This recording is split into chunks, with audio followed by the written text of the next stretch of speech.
The crowd outside Harvard's science building had already begun to scatter when the old professor sighed and said the words no one expected, "It's impossible. No one can solve this." But the moment he turned away, a small voice rose from behind him, steady, innocent, yet strangely confident.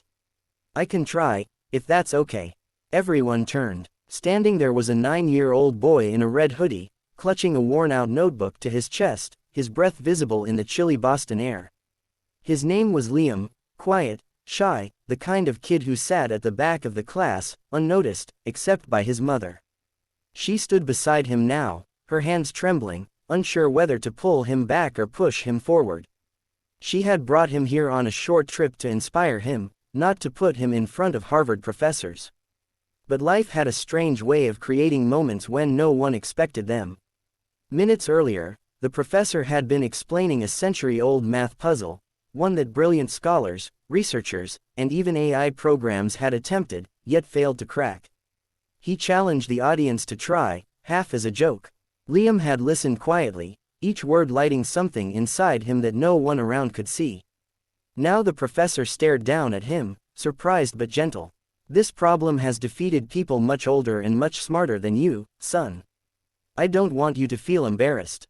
Liam swallowed hard. "I won't be embarrassed. I just want to try." His mother knelt beside him, whispering, "Sweetheart, you don't have to do this." He looked at her with a smile so honest, so full of courage, that her eyes filled with tears. "Mom, I think I understand it." Silence fell. The professor hesitated, then motioned toward the giant whiteboard. Liam stepped forward, his little shoes tapping on the ground, his hands shaking slightly as he opened his notebook. The crowd gathered back, curiosity pulling them like a magnet. At first, he wrote slowly, symbols, patterns, small calculations. The professor folded his arms, skeptical but watching every movement. Then something changed. Liam's hands sped up, his eyes focused intensely, as though the world had faded around him. He wasn't copying, he wasn't guessing, he was building something, step by step, like a child solving a puzzle he'd solved 1,000 times in his head. Whispers spread. "Is he right? He skipped the impossible part. Wait, no, he solved it. I've never seen that approach." The professor leaned in, eyes widening. Liam was using methods the professor taught his graduate students, yet giving them a simple clarity that made everything look obvious. The man felt something inside him shift, a mix of shock and humility. He had spent 40 years studying this field, and this child had just opened a window he didn't know existed. Then Liam wrote the final step, circled it, and stepped back. "I think that's the answer," he whispered. The professor didn't speak for several seconds. He scanned the board again and again, his breath unsteady. The solution was correct, perfect, elegant in a way he had never imagined. He finally turned around, voice cracking. "Young man, this is not just correct. This is extraordinary." Liam froze, and his mother covered her mouth, tears streaming as relief washed through her. The crowd erupted into applause that echoed off the stone walls of Harvard. Students recorded videos, tourists stared, some people cheered his name. But Liam didn't smile. He looked confused, overwhelmed. He tugged his mother's sleeve and whispered, "Mom, why are they clapping?" His mother knelt and hugged him tightly. "Because you did something amazing. Something people said was impossible." The professor stepped forward, bending down to meet his eyes. "You reminded all of us today that brilliance doesn't come with age, and possibility doesn't end where doubt begins."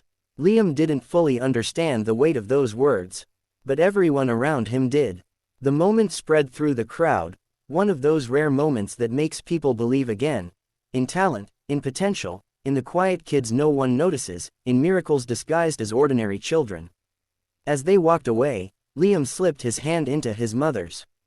"Mom, do you think Dad would be proud of me?" She stopped, heart shattering softly.